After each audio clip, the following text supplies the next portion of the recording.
Hi everyone, this is Sean from MyArcade Gamer V, and today we're going to be trying things out a little bit different. We're actually going to go ahead and do a video review, which most people might say, well, what are you doing with a video review? You're just a podcaster.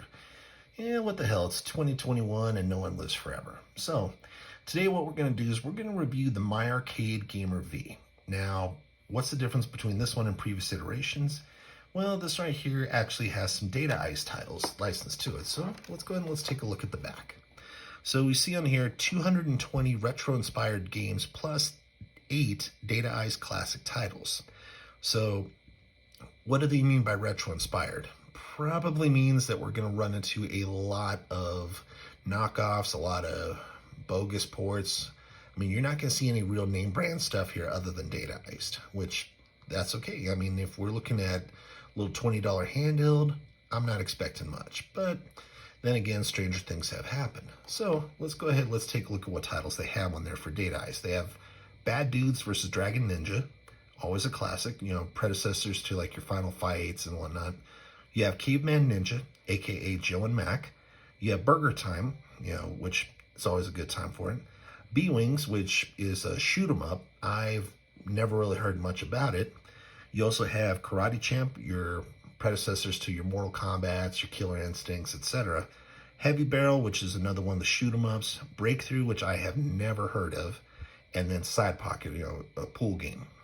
So overall, 228 games on here, runs on 4 AAA batteries. So definitely not a bad little setup on here. So let's go ahead, let's get into the unboxing, see what's in it, and then we'll go ahead and go into the actual review. So let's see here.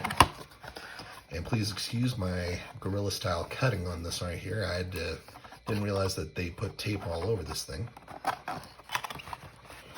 All right, so inside we have the MyArcade console with this little overlay that I'm going to go ahead and take off here because while it looks cool, it's going to obscure how I see things.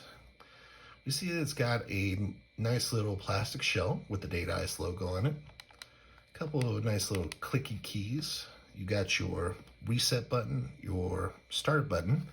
Got your D-pad right here and a little speaker. D-pad's got a halfway decent feel to it. And of course here up on the top you got your power and your volume up and down buttons right here. Back of the system just has a little battery door and it just says, you know, hey, playtime's going to vary depending upon the brand of battery used, yada, yada, yada. And then on the bottom, you got a little headphone port. Nice. All right, so we are not going to review the full 228 games that this thing's going to have. You know, a lot of people say, oh, well, it's not really a review if you don't get everything on it. But considering that I still have no idea what the hell I'm doing in this day and age, it is what it is. So let's go ahead, let's power this puppy up.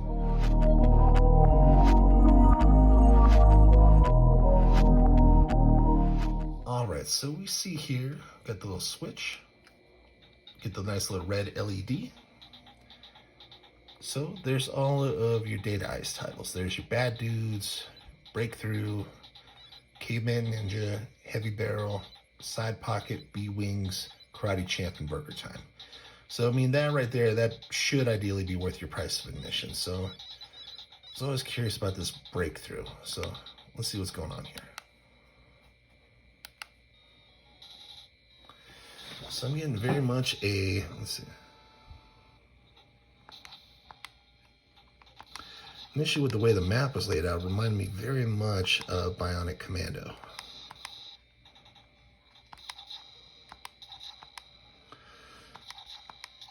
Alright, so Breakthrough, from the looks of things, I'm getting very much RC Pro-Am meets Jackal vibe. Alright, so that's enough of that nonsense. Let's see, let's take a look at Heavy Barrel, because I was always curious about that one too.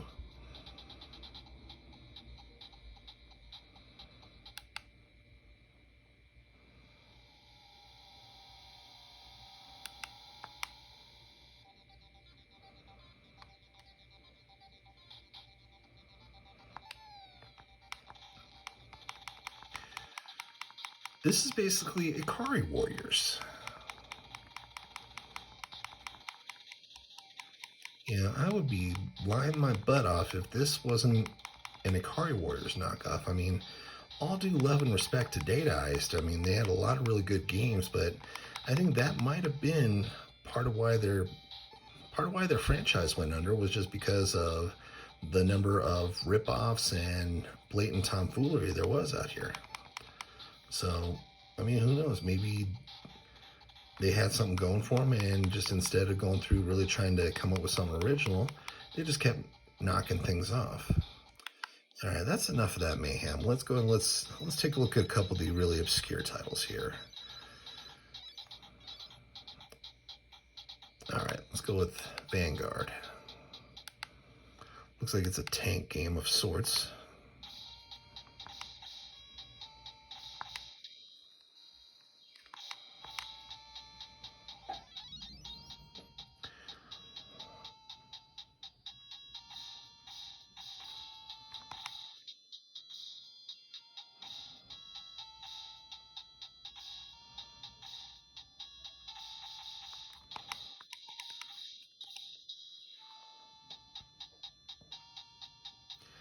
All right, a very slow moving tank game. I'm getting a feel of that old game Return Fire for the PS1.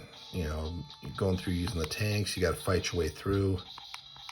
Just the usual classics on here. But I mean, overall, not a bad looking title, just something I probably had to sink a lot of patience into. Let's take a look at a couple more just for a laugh. Reminds me a lot of those old 400 or 501 game cartridges without all the risk of piracy and all that mess. All right, let's get some classic dominoes coming in here.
All right, so not the typical dominoes I'm used to playing with my family, but it is what it is.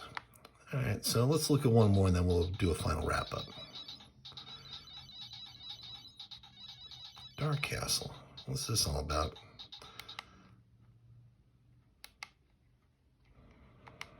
Okay, so this is definitely not the old Dark Castle game we'd see on NES and whatnot.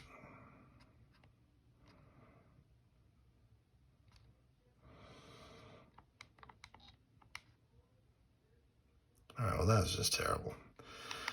All right, so now let's go ahead and let's go into the final wrap up.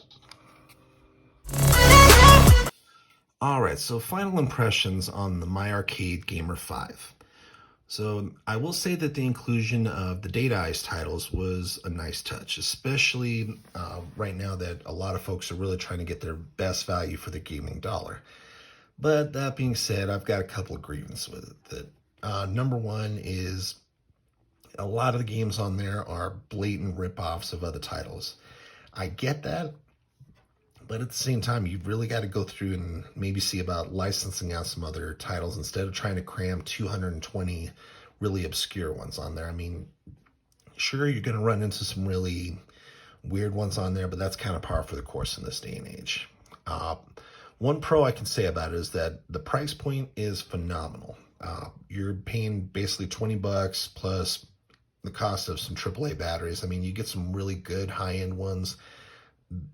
All totaled, this thing would set you back about $30, which is not bad, considering that a Game Boy in this day and age would probably run you about $90 to $100, and then of course you got to get the batteries and the separate games for it. This one's got everything built into it. Now, I will say that the aesthetics on it are quite nice, and the system feels relatively well built considering how lightweight it is. A lot of folks are saying, oh, well, you're not really getting anything big name budget. Well, true, but then again, what more do you want for $20? So, all in all, would I go through and say that this is a worthwhile purchase? I would say yes, because with this right here, it's portable. I mean, I'd say it's probably maybe about the size of maybe 1.5 debit cards if we wanted to go that way. So you can just throw this in a pocket and you're good to go. You have a little bit of gaming variety. Now, it's not going to be arcade perfect ports, but again, what do you want for $20? I will say that I like the fact that it's a backlit screen and it's bigger than the one I saw on the MyArcade or the mini arcade rather for Oregon Trail, because that was literally 1 inch by 1 inch, which sucked, but it is what it is. Am I liking the fact that it runs on batteries? No. That's one area where I do have to give it to the micro arcade for the Oregon Trail, because that had the battery built in and was charged off of micro USB. Micro USB cables, you can get those at your local dollar store. But all in all, final wrap up, I am going to say that yes, this is worth it. This is definitely worth the trouble, worth the price of admission. And of course, if you have any additional ideas, you have some tech that you want me to review, let me know. ThatGuyGameReviews@gmail.com, Facebook.com/ThatGuyGameReviews, or Anchor.fm/messages/ThatGuyGameReviews. Until next time, this has been Sean with That Guy Game Reviews. Y'all be safe, be good to one another, and we'll see you next time.